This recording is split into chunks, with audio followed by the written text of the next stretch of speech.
Welcome back to Aina Bear Farm. This is going to be the spot for our project that we're working on today. As you can probably see, this is a path on contour. This was the main path that we originally cut into our pasture as we were converting our pasture into a food forest. So originally we wanted to just get a path wide enough to get in there and work, plant things, understand where the contours were. And now we want to come back and widen that path. It to about like so. It did have a berm on the lower end, but pigs got in a long time ago and tore that up, so we'll kind of reshape that a little bit, following along the lines of these red lucky plants and then going around. We're going to work on this section here that starts with this sugar cane. It goes down to the bananas. This is about maybe 6 to 8 feet wide, and what we're doing is putting in a diverse set of plants to just add some biodiversity, add some useful plants in this place, use this nice open sunny space that we have before some of these canopies get a little bit more closed in. If I move to my right, there's an avocado here that is already starting to get pretty big. Another couple of years, it'll be casting more shade here. We've got a mac nut, just Malka or uphill there, a banana circle. So this will start to shade and fill in quite a bit.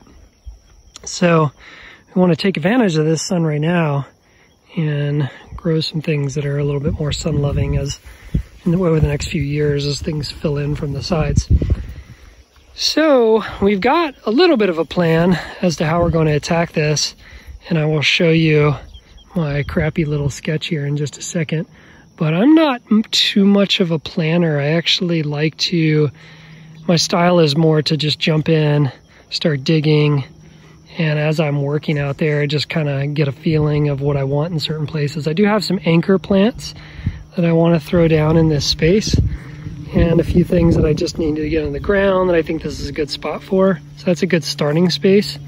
We have rounded up some materials. You may have seen our previous video where we talked about sourcing some materials for food forest or expanding. This is all horse manure. This is quite a bit. It's not all going to go into just this project. I've also got some bananas that need feeding, but we'll put some of this around the outer rings of the anchor plants that we plant, so that as their roots start to reach a little further, they can tap into this for a second round of fertilizer. We'll also use some rabbit manure, which is a little bit gentler manure source, to start them off with as we plant them. So we'll bring you back here in just a minute to check out our progress. Let me just show you how sort of lazily, maybe the best word, I sketched this out before getting started. So here's our quick, lazy, what you might call back of the napkin sketch of that space, which I don't put a lot of effort into. It's just a way for me to kind of make sure that I've got some of the anchor plants, that things are spaced somewhat accordingly. And so this is that sugar cane on the interior side. As you go down to the banana clump, just Malka or uphill, we've got the mac nut. And now right here, our leg, my handwriting is not so great, stands for legume. It means I have an unidentified legume tree there that will cast a little bit of shade. I don't know what it is. It's definitely like a close relative of a koa or a Hawai'i, which it is a nitrogen fixer. It's a fast grower. So I will have a little bit of shade kicking in here eventually as well. Otherwise, ordinarily, I would think about putting some more densely shading plants in this spot. So these are my anchor plants. Pikake, which is a jasmine flower. It's a shrub. Everybody knows what watermelon is. So what I'm thinking is I'll kind of use watermelon as a bit of a ground cover on this side and let it run towards the main path and just try to get some cover area, and then that nice secondary product of watermelon. This is a sort of path. It's a area that's not cleared, but it's an area that I use for walking. So I just kind of wanted to make sure I didn't put any major plants that would make it harder for me to walk through this area up towards the mac nut eventually. We've got basil. This is African blue basil. It gets very big and bushy. Got plenty of that from cuttings, so we're going to throw one of those in there. Some sweet potato ground cover over in this area. Palm stands for pomegranate, so that'll be another shrub close to the banana bunch here. Coleus, we've got at least one that will get started here. We may throw in some other cuttings as well. And then I've got things like pigeon pea, sun hemp seeds. I've got more turmeric to get in the ground. I've got some Kalo or Taro. And so once we kind of get things in and we can feel it out, I'll start just going back and filling in the open spaces with some of that other stuff. What we don't have here is a long-term perennial ground cover, and that's because I intend to put some more perennial peanut down in this area eventually. I also might think about adding some comfrey to hold the edge along the path here, but I also may do that on the other side of the path, so I haven't quite decided. And so it's not a finished concept, but this just kind of gets me going, gets me started, gets some stuff in the ground. And so we'll take you back to the project now and take you step by step through how we accomplish this. All right, so first things, we're gonna have to clear all this grass out of here. So I came and mowed it down as short as I could get it with the string trimmer with the blade attachment. That makes it really easy to dig out what's left of it. It also helps me to save a little bit of that grass to put back as mulch in just a second. So we'll go ahead and we'll get this whole thing cleared out, and then we can start putting in the larger anchor plants here in just a second. I'll use my trusty axe. Takes a little while, but it works.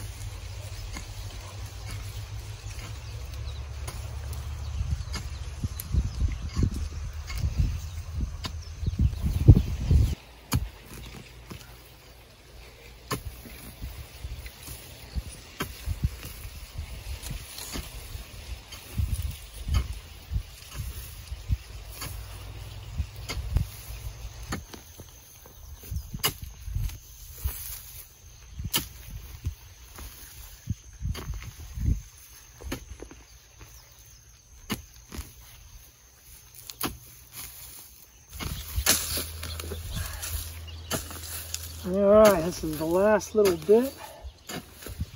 Wasn't so bad until the afternoon sun came out. Tropical sun as they get close to the summer solstice. It's very strong.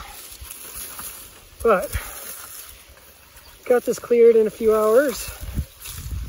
And now all we've got to do is dig a few holes,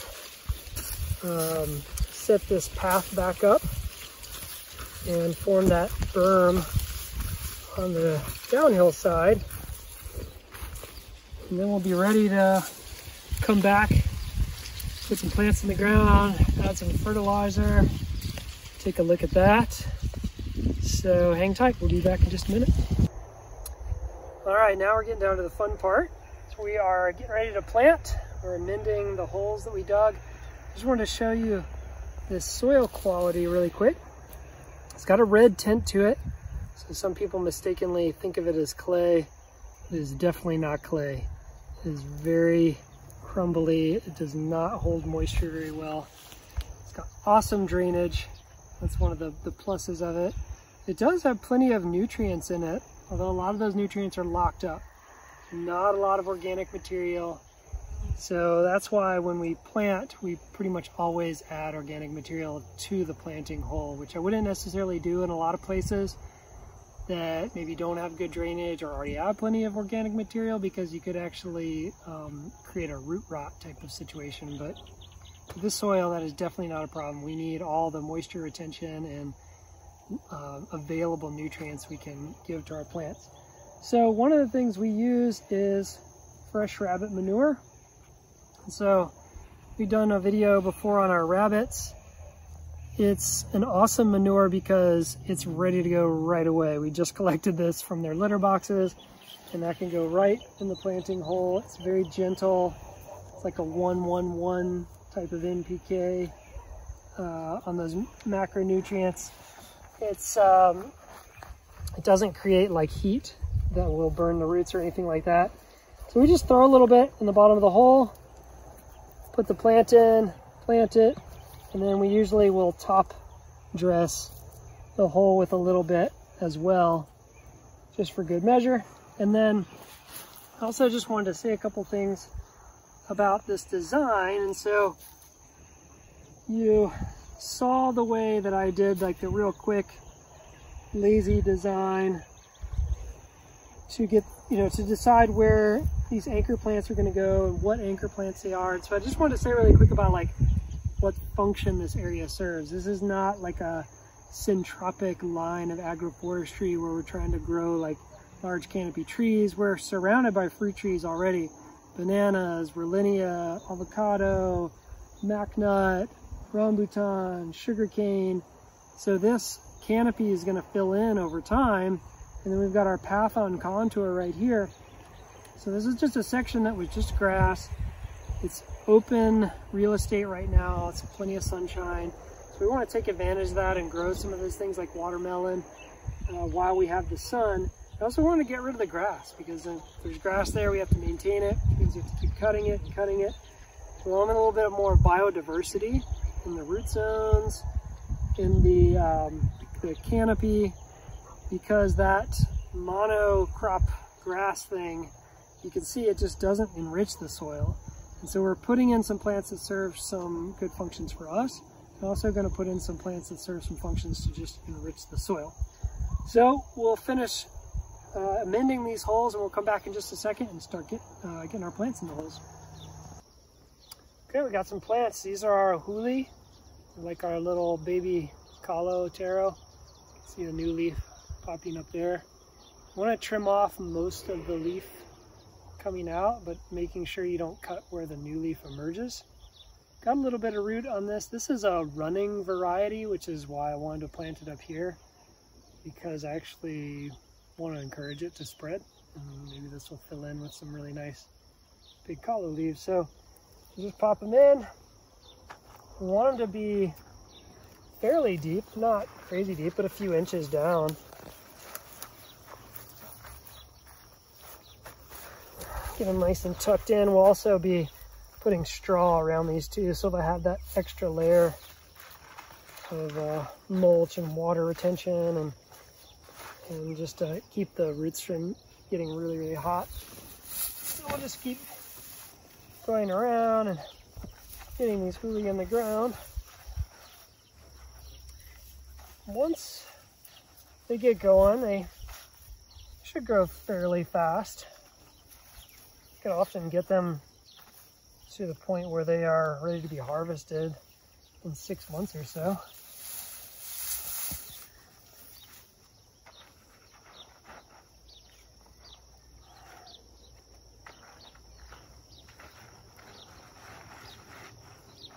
Always want to plant your huli in groups.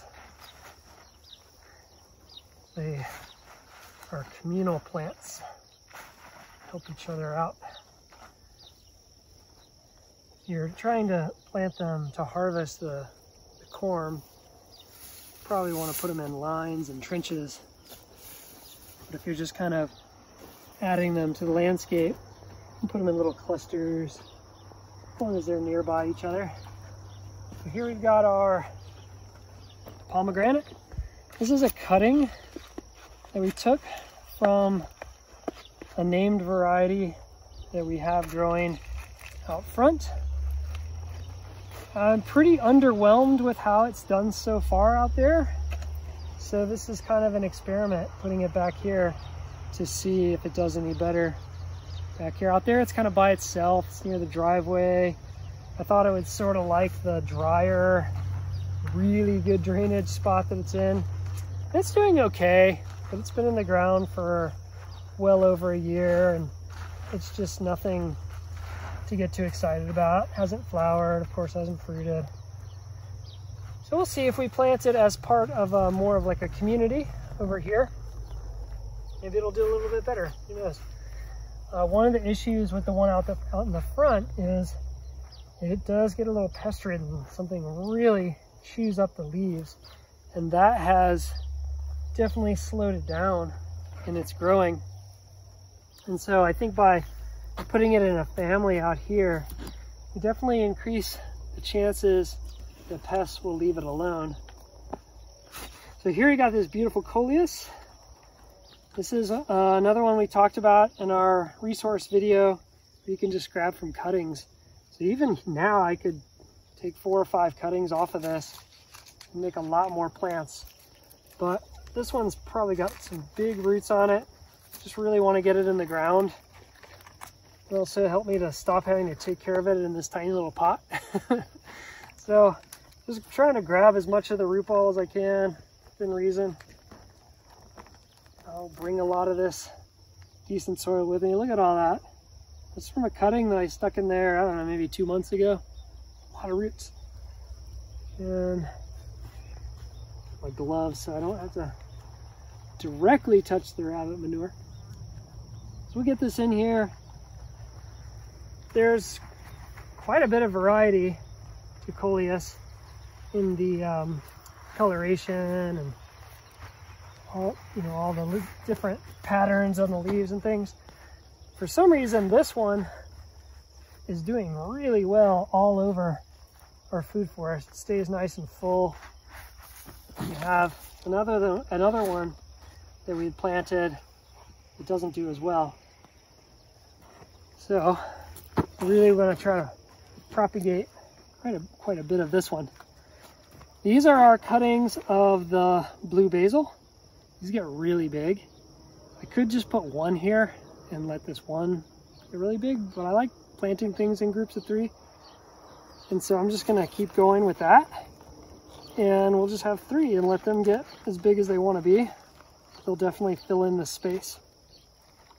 And we'll try to get quite a bit of this root with us. Put that in the hole. And I'll do 3 of those before I put my gloves back on. This is a great pest deterrent plant because the smell is really strong. So it throws the insects off with its scent.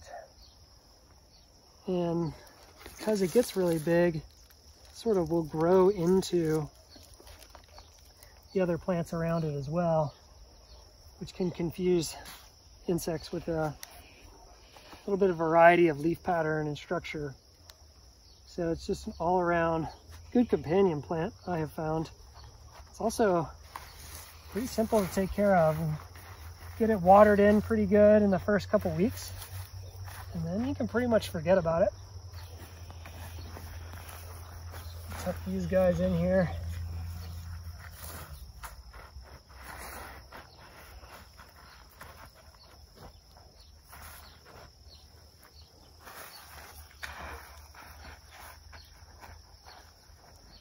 There we go. 1, 2, 3.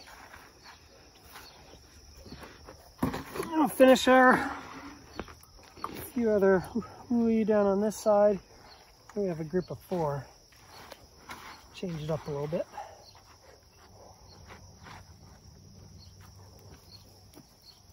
I like to just have a bit of randomness in my landscape. I don't like for things to feel orderly and planned. I like it to look like nature did it without me. Something about that brings me joy. So, even though it's not completely wild and crazy, I like just not following too strict of a pattern. I kind of continue that throughout the food forest, the way I plant the fruit trees, the way I tuck in the support plants, right down to the way I do full projects like this. All right, so we've got our anchor plants in here. Let's water them in pretty good real quick.